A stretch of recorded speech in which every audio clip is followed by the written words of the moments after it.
Qo'shni chiqindilar endi muammo emas, balki daromad manbaiga aylanadi.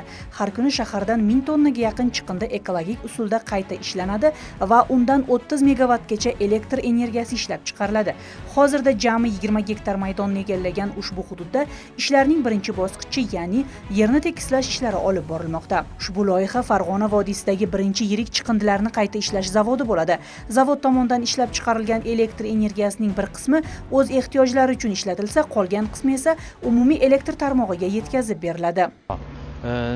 Учурда заводдун негизги имараты менен комплекстүү корпусунун курулушу жүрүп жатат. Долбордун курамына ошондой эле суу тазалоочу жай, муздаткыч мунара, mooрлор жана башка көмөкчү объектилер кирет. Мындан тышкары кызматкерлер үчүн жатакана, ашкана жана спорт аянтчыларын куруу дагы пландалган.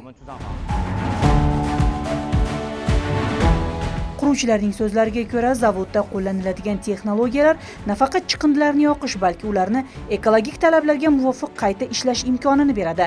Aniqrog'i, qurilish materiallari ishlab chiqarish mumkin bo'ladi.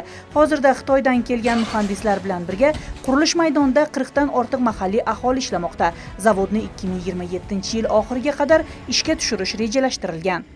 Учурда курулушта кубаттуу крандar, бульдозерлер жана экскаваторлор колдонулууда. Ошондой эле жер кыртышын бекемдөө үчүн салмагы 25 тоннага жеткен атайын оор балка пайдаланып жатабыз. Ал белгилүү бир бийиктикке көтөрүлүп, жерди таптоо иштерине колдонулат. Таштандылар чогултулуп, заводко келгенден кийин резервуарларда сакталып, иштетүүгө даярдалат. Андан соң таштандылар жогорку 850 градустан жогору болгон мешке жөнөтүлөт. Мындай температура зыяндуу заттардын баарын жок кылат. Андан кийин чыккан түтүн газдары дагы бир нече баскычтагы тазалоодон өткөрүлөт. Атайын жабдуулар аркылуу чаң, зыяндуу газдар жана башка калдыктар кармалып калат. Тазаланган газ экологиялык талаптарга ылайык атмосферага чыгарылат же буу болуп чыгат десек дагы туура болот. Mazkur loyiha bo'yicha shartnoma yil boshida imzolangan edi. Uning umumiy qiymati 95 million AQSh dollarini tashkil etadi. Hozirda shahardagi eski poligonni yopish va rekultivatsiya ishlari olib borilmoqda. Maqsad o'nlab yillar davomida chiqindixona bo'lib kelgan hududni bosqichma-bosqich yashil zonaga aylantirish.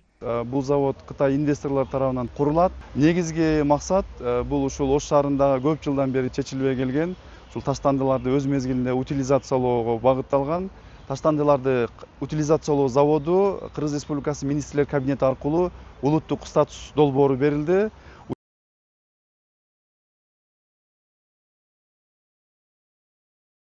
Азыр күндө көрүп атасыңар, жаңы шаарчалар курултат, жаңы микрорайондор курултат, шаар күндөн күнгө бийиктикке карай өсүп атат дагы. Таштандынын көлөмү 2024 менен 25 алганда дагы чоң көлөмдө разница болгон, 25 менен 26 алып карасак да бүгүнкү күндө дагы чоң көлөмдө разница болуп келатат. Loyihaning ko'lami va shartnomalari o'tgan yili poytaxt Bishkekda ochilgan zavodga o'xshaydi. Unga 95 million dollarlik investitsiya kiritilgan. Shartnomaga ko'ra u 35 yildan so'ng meriyaga o'tkazib beriladi. Umida Mirzabayeva, Asilbek Tag'aybekul, Ibrahim To'labayev, Osh.